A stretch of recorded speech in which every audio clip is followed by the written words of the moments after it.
कश्मीर में अमन और सुकून गारत करने के बाद बीजेपी की नज़रें अब भारतीय जज़ायर लक्षद्वीप पर टिकी हुई हैं। भारतीय जज़ायर लक्षद्वीप के पुरसुकून माहौल में एडमिनिस्ट्रेटर प्रफुल्ल पटेल के बाज़ फैसलों से हंगामा बरपा है और पटेल का कहना है कि गुज़िश्ता 70 बरसों में वहां कोई तरक्की नहीं हुई और वो इस लक्षद्वीप को तरक्की की राह पर गामज़न करना चाहते हैं। वाज़ेह रहे कि आरएसएस से करीबी ताल्लुक़ रखने वाले और गुजरात की नरेंद्र मोदी की सूबाई हुकूमत में वज़ीर दाखिला रहे प्रफुल्ल पटेल ने भारतीय जज़ायर लक्षद्वीप के एडमिनिस्ट्रेटर के तौर पर बाज़ ऐसे मुतनाज़ा फ़ैसले किए हैं जिनसे वहाँ की अवाम, अपोजिशन ही नहीं खुद बीजेपी के बाज़ रहनुमा भी नाराज़ हैं और उन्होंने वज़ीर आज़म नरेंद्र मोदी से इसकी शिकायत भी की है। प्रफुल्ल पटेल के फैसलों की मुखालफत करने वाले हल्के इन इक़दामात को गैर आइनी, ज़ालिमाना, यकतरफ़ा और गैर अखलाक़ी करार दे रहे हैं और उनका कहना है कि बीजेपी उनकी आड़ में जनूबी भारत के 96% मुस्लिम आबादी वाले इस इलाके में कश्मीर जैसे हालात पैदा करना चाहती है। 65,000 में से 96% मुस्लिम आबादी वाले लक्षद्वीप में प्रफुल्ल पटेल ने लक्षद्वीप डेवलपमेंट अथॉरिटी रेगुलेशन के नाम से एक मुसव्वदा कानून जारी किया जिससे मकामी लोगों में खौफ फैल गया है और उन्हें खदशा है कि जराइम से तकरीबन पाक ये पुरसुकून मजमुआ जज़ायर बदअमनी का शिकार हो सकता है। इस मुसव्वदा कानून में गाय के गोश्त की खरीदो फरोख्त और कहीं लाने ले जाने पर पाबंदी और उसके खिलाफ वर्जी करने वालों के लिए सख्त तरीन सज़ाएँ, 2 से ज़ायद बच्चों के वालिदैन की पंचायत इलेक्शन में हिस्सा लेने पर पाबंदी, शराब की दुकानें खोलने की इजाज़त, गुंडा एक्ट का निफाज और तरक्की के नाम पर किसी की भी ज़मीन हासिल करने से मुताल्लिक ज़वाबित शामिल हैं। भारतीय वज़ारत दाखिला की तरफ से मंजूरी मिल जाने के बाद ये मुसव्वदा कानूनी शक्ल इख्तियार कर लेगा। लक्षद्वीप के रुकन पार्लियामेंट मोहम्मद फैसल का कहना है कि इस मुजव्वज़ा कानून में मकामी नुमाइंदों को किसी भी मामले में फ़ैसला करने का कोई भी हक़ नहीं होगा, बल्कि सारे इख्तियारात सिर्फ़ एक शख्स के हाथ में चले जाएंगे। एडमिनिस्ट्रेटर के फ़ैसलों की कोई मुखालफत ना हो, इसके लिए आम लोगों को गिरफ़्तार कर लेने की एक नए सख्त कानून की भी तजवीज़ दी गई है। इसके तहत किसी भी शख्स को उसके ख़िलाफ़ अदालती समाअत के बगैर 1 बरस तक जेल में रखा जा सकता है।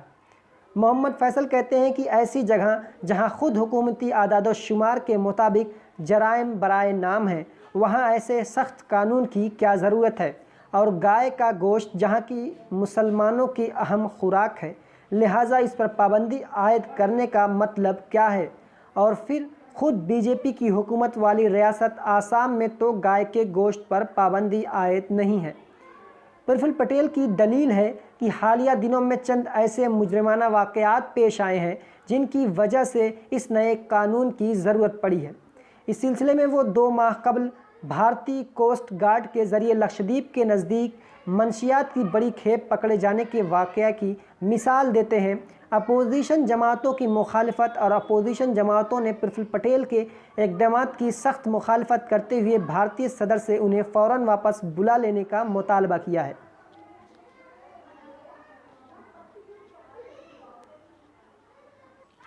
बीजेपी के यूथ विंग के 8 अरकान ने प्रफुल्ल पटेल के गैर जमहूरी इक़दामात के ख़िलाफ़ बतौर एहतजाज इस्तीफ़ा दे दिए हैं। इन साबिक़ा अरकान का कहना है कि प्रफुल्ल पटेल ने लक्षद्वीप में अमन और खैर सुगाली के माहौल को तबाह कर रहे हैं। आज़ादी के बाद हिंदुस्तान के दस्तूर में ये तहरीर किया गया है कि पूरे हिंदुस्तान में शराब नोशी पर पाबंदी लगाने की कोशिश की जाए, मगर अफसोस की बात यह है कि मुल्क की आज़ादी के 74 साल गुजरने के बावजूद शराब नोशी पर मुकम्मल तौर पर पाबंदी आज तक नहीं लगाई जा सकी है। हाँ, बाज़ सूबे में आज भी पाबंदी है, जिनमें गुजरात के अलावा लक्षद्वीप भी है। गुजरात में शराब नोशी पर पाबंदी के बावजूद गुजरात से लक्षद्वीप जाने वाले प्रफुल्ल पटेल ने लक्षद्वीप में शराब नोशी पर पाबंदी हटाने पर अमल करना शुरू कर दिया है। हिंदुस्तानी कवानीन की रूह का तकाजा है कि शराब नोशी और उसके कारोबार पर पाबंदी लगाई जाए और हिंदुस्तान में मौजूद मज़ाहिब की तालीमात का तकाजा भी यही है कि शराब नोशी पर पाबंदी आयद की जाए। लक्षद्वीप में 74 साल से शराब पर पाबंदी नाफिज है। इस पाबंदी को ख़त्म करने की मुल्क में कोरोना वबाई मर्ज़ के फैलाव के वक्त क्या ज़रूरत पेश आ गई थी। हिंदुस्तान के बाद सूबों में कानूनन गाय के गोश्त की खरीदो फरोख्त करने और खाने पर कोई पाबंदी नहीं है। इन सूबों में से केरला और लक्षद्वीप भी हैं, जहां हिंदू मुस्लिम सब गाय का गोश्त खाते हैं। लक्षद्वीप में उमूमी तौर पर लोग केरला नस्ल के हैं, मगर प्रफुल्ल पटेल ने लक्षद्वीप में बीफ की खरीदो फरोख्त पर पाबंदी आयद करने का फ़ैसला किया है। लक्षद्वीप में बीफ की खरीदो फरोख्त पर पाबंदी कैसे कबूल की जा सकती है, जबकि वहाँ की आबादी हमेशा से बीफ खाती चली आ रही है। आसाम में भी, जहां हाल ही में भारतीय जनता पार्टी दोबारा इक़्तिदार में आई है, बीफ के गोश्त खाने पर किसी तरह की कोई भी पाबंदी नहीं है। हिंदुस्तान की तमाम शुमाली मशरकी रियासतों के अलावा गोवा, बंगाल, लक्षद्वीप और केरला में कानूनन गाय के गोश्त की खरीदो फरोख्त करने और खाने की मुकम्मल इजाज़त है। प्रफुल्ल पटेल लक्षद्वीप में जिंदा ऐड भी नाफिज करना चाहते हैं, हालांकि यहाँ जराइम की शरह बहुत ही कम है। लक्षद्वीप के लोगों को खदशा है कि इस कानून के नाजायज़ इस्तेमाल से हज़ारों अफराद को सलाखों के पीछे डाल दिया जाएगा। मुसलमानों की आबादी 94%, जबकि गैर मुस्लिमों की आबादी बहुत कम होने के बावजूद यहाँ पर किसी तरह के दंगे फसाद नहीं होते हैं। तमाम लोग खुशी खुशी ज़िंदगी बसर कर रहे हैं। डेवलपमेंट अथॉरिटी में तरमीम करके ज़मीन मालिकान के मफादात को मद्देनज़र डेवलपमेंट अथॉरिटी में तरमीम करके ज़मीन मालिकान के मफादात को नज़रअंदाज करके इस महकमा को लोगों की ज़मीन हासिल करने का हक दिया जा रहा है, जिससे लोगों में बेचैनी है। लक्षद्वीप में शरह पैदाइश बहुत कम होने के बावजूद पंचायती इलेक्शन में 2 बच्चों के कानून को नाफिज करने की तैयारी की जा रही है कि जिस शख्स के 2 से ज़्यादा बच्चे होंगे वो उम्मीदवार नहीं बन सकता है। इस वक्त मुल्क में कोरोना वबाई मर्ज़ से जूझ रहा है। लाखों अफराद इस मर्ज़ से मुतासिर हो रहे हैं और हज़ारों अफराद रोज़ाना मर रहे हैं। शमशान घाटों और कब्रिस्तानों में वसाअत के बावजूद आसानी से जगह नहीं मिल रही है। हुकूमती रिपोर्ट के मुताबिक मुल्क में अब तक 16 करोड़ से ज़्यादा अफराद मुतासिर हुए और तकरीबन 3.5 लाख अफराद मर चुके हैं।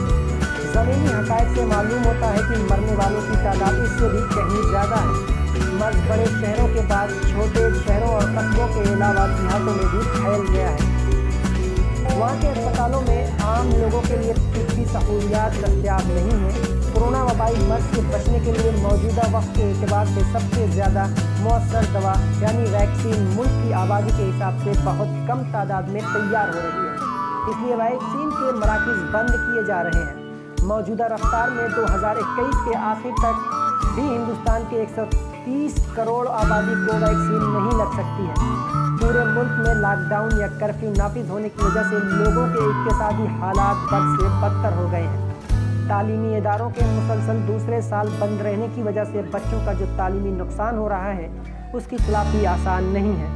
मुल्क में मौजूदा सूरत हाल के पेश नज़र ज़रूरत है कि सलाहियतें इस बात पर लगाई जाएँ कि इस आफत से मुल्क को कैसे बचाया जाए और उसकी वजह से इक्तिसादी और तालीमी जो नुकसानात हुए हैं उनकी तलाफी कैसे की जाए, न कि एक छोटे से खूबसूरत जजीरा की फ़िज़ा को नफ़रत आमेज़ बनाने में मसरूफ़ हो जाए, जिसकी आबादी सिर्फ 65,000 अफराद पर मुश्तमिल है।